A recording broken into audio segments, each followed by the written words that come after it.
Hijrah Nabi Muhammad.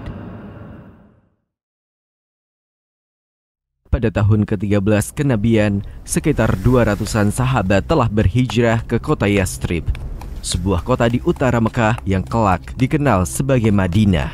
Sedangkan Nabi Muhammad sendiri masih berada di Mekah. Beliau hanya akan berhijrah setelah datang perintah dari Allah. Dan saat itu tinggal beberapa sahabat yang menemani Nabi Muhammad. Di antaranya adalah Abu Bakar As-Siddiq dan Ali bin Abi Thalib.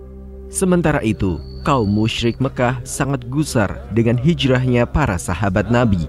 Terlebih-lebih, mereka berhasil membangun komunitas muslim yang kuat di Yastrib. Para tokoh utama suku Quraisy pun mengambil keputusan penting, yaitu membunuh Nabi Muhammad. Rencana asasin terhadap Nabi Muhammad itu dihasilkan dari pertemuan di Darun Nadwah, sebuah bangunan yang didirikan oleh Qushay bin Khilab, leluhur Nabi Muhammad 200 tahun sebelumnya. Bangunan ini berada di sebelah utara Ka'bah dan terus dipertahankan secara turun-temurun. Pada pertemuan tersebut terdapat 3 usulan, yaitu menangkap dan memenjarakan Nabi Muhammad, kedua, mengusir Nabi Muhammad dari Mekah, dan ketiga, membunuh Nabi Muhammad. Mereka akhirnya mengambil usulan ketiga. Untuk menghindari pembalasan dari keluarga besar Bani Hashim dan Bani Muthalib, mereka mewajibkan setiap klan mengirimkan satu wakilnya, pemuda yang tangguh. Para pemuda itulah yang akan melaksanakan rencana asasin terhadap Nabi Muhammad. Selain itu, keterlibatan setiap klan akan membuat Bani Hashim dan Bani Muthalib kesulitan melakukan pembalasan. Namun, sebelum plot asasin dilaksanakan, Nabi Muhammad telah mengetahuinya. Allah telah menyampaikan rencana jahat kufar Mekah dan memerintahkan Nabi untuk hijrah ke Yastrib. Pada siang harinya, Nabi Muhammad datang ke rumah Abu Bakar dan menyampaikan kabar tersebut. Aisyah, putri Abu Bakar, menyaksikan kegembiraan ayahnya mendengar berita itu. Aku belum pernah melihat seseorang menangis karena gembira, kecuali pada hari itu, ketika melihat ayahku menangis gembira. Abu Bakar segera mempersiapkan bekal dan berbagai keperluan untuk menuju Yastrib. Beliau juga telah membeli 2 ekor unta sebagai kendaraan yang dititipkan kepada Abdullah bin Uraikid. Selain menjaga unta, Abdullah sekaligus akan menjadi penunjuk jalan. Malam harinya, 27 Syafar tahun ke-14 kenabian atau sekitar 12-13 September 622 Masehi, Nabi Muhammad memerintahkan Ali bin Abi Thalib untuk tidur di kamar beliau dan menggunakan selimut berwarna hijau milik Nabi. Dan di kegelapan malam, para pemuda itu telah mengepung rumah Nabi Muhammad. Mereka mengawasi dan memastikan bahwa Nabi Muhammad berada di rumahnya. Setelah beberapa saat, tanpa sepengetahuan mereka, Nabi Muhammad melangkah keluar rumahnya. Nabi Muhammad mengambil segenggam tanah dan meletakkan di atas kepala para pemuda itu.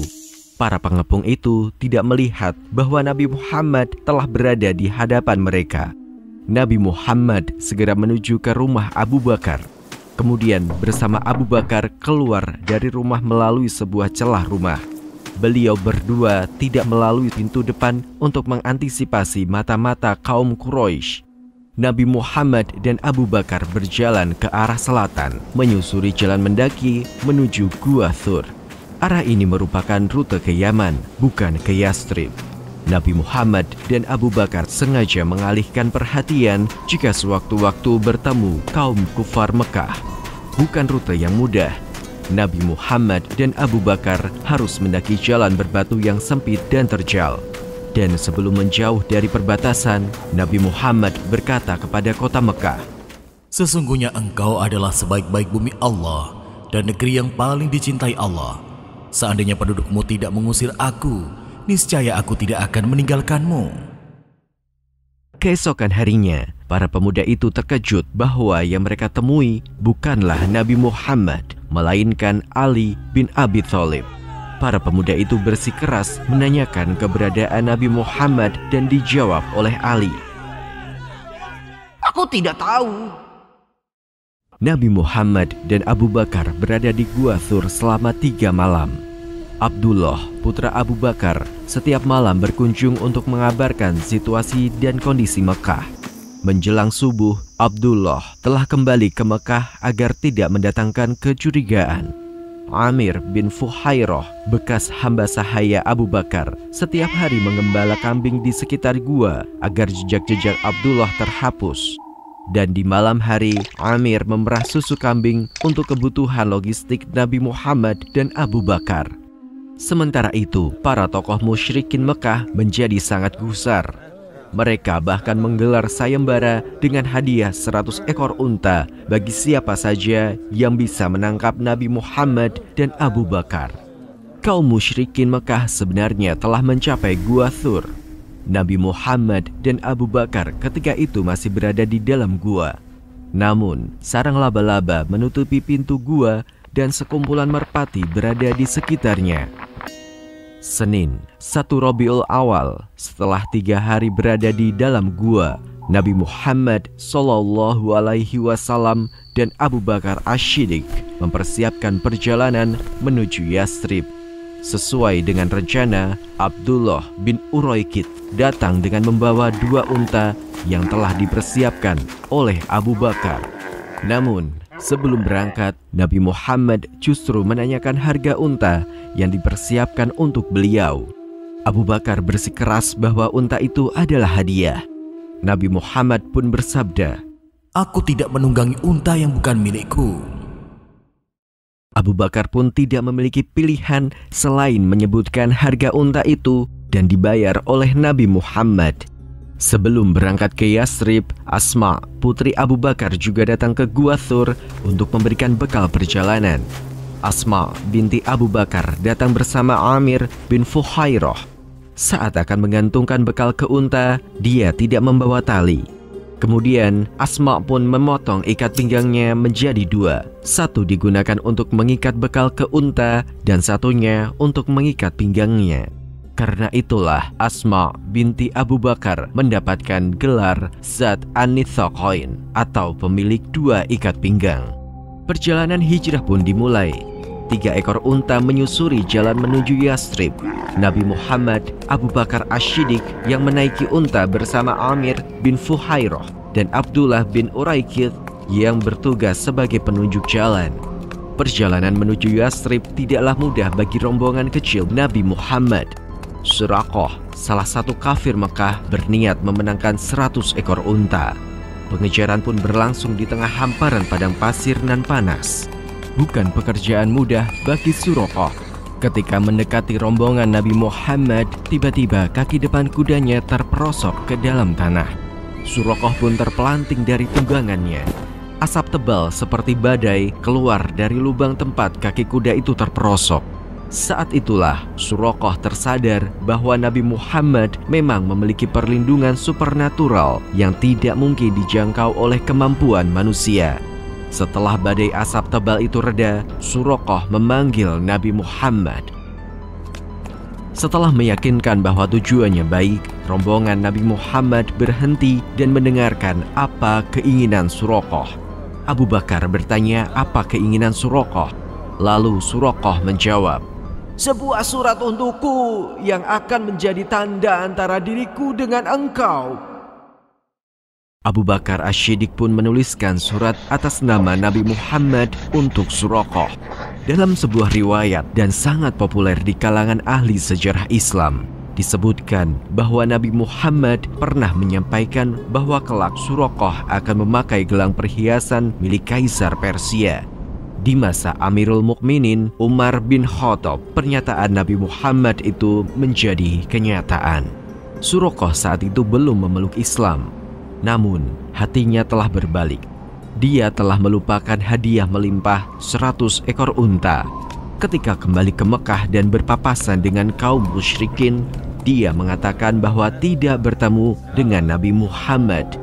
Perkataan yang membuat para pemburu hadiah lainnya mengurungkan niat mencari di rute sepanjang Mekah hingga Yathrib.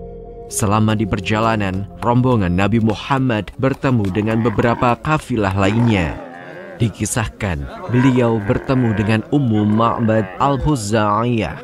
Rombongan Nabi Muhammad juga bertemu dengan Az-Zubair dan kafilah dagang dari Syam. Pada pertemuan itu, Nabi Muhammad dan Abu Bakar mendapatkan hadiah pakaian berwarna putih. Beberapa rombongan lainnya juga sempat bertemu dengan rombongan Nabi Muhammad. Namun, dengan mengutamakan kehati-hatian, Abu Bakar tidak membuka identitas Nabi Muhammad. Beliau hanya menjawab, "Dia yang menunjuki aku jalan." Tentu saja, Abu Bakar memaknainya sebagai penunjuk jalan dunia dan akhirat. Sedangkan bagi yang bertanya, memahaminya sebagai penunjuk jalan menuju Yathrib.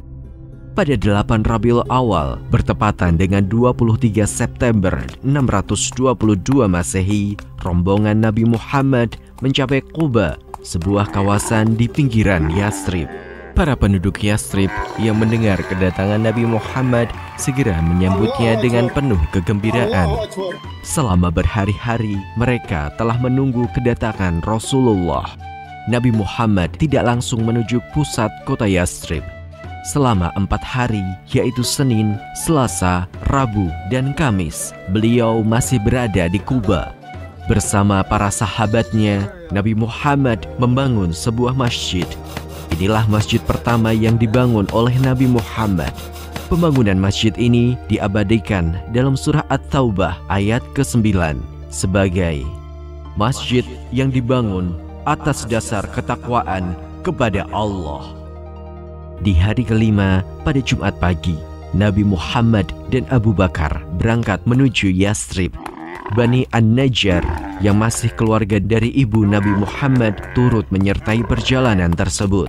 Pada tengah hari, ketika sampai di perkampungan Bani Salim bin Auf, Nabi Muhammad bersama 100 sahabatnya menggelar sholat Jumat. Inilah sholat Jumat pertama Nabi Muhammad di kota Yathrib. Lokasi itu dikenal sebagai Wadi Ar-Ranuna. Ketika memasuki kota, Nabi Muhammad disambut oleh Abu Umamah As'ad bin Zarrah, salah satu dari 12 orang penanggung jawab kelompok dalam Bai'at Aqabah II dan penduduk Yathrib. Salah satu sahabat Nabi, Al-Bara bin Azib, yang menjadi saksi peristiwa itu mengatakan, "Aku tidak pernah melihat penduduk Yathrib begitu gembira, segembira menyambut kedatangan Nabi Muhammad sallallahu alaihi wasallam." Beberapa riwayat menyebutkan semenjak kedatangan Nabi Muhammad, Yathrib langsung berubah namanya menjadi Madinah Ar-Rasul, yang artinya kota Rasul. Namun, sumber-sumber lainnya menyebutkan bahwa nama Madinah baru digunakan setelah wafatnya Nabi Muhammad pada tahun ke-10 setelah hijrah. Era baru perjuangan Nabi Muhammad sallallahu alaihi wasallam telah dimulai. Periode Madinah merupakan masa-masa Nabi Muhammad terlibat dalam pembangunan struktur sosial masyarakat yang berlandaskan perintah ilahiyah. Penulis naskah Abdullah Hasan, ilustrator Yudi Toto, narator Diah Rashid Putra, musik Agus TM, editor Anggit Febrila, produser Haidar Ahmad Furqoni. Diproduksi oleh Kastadi Sentra Media.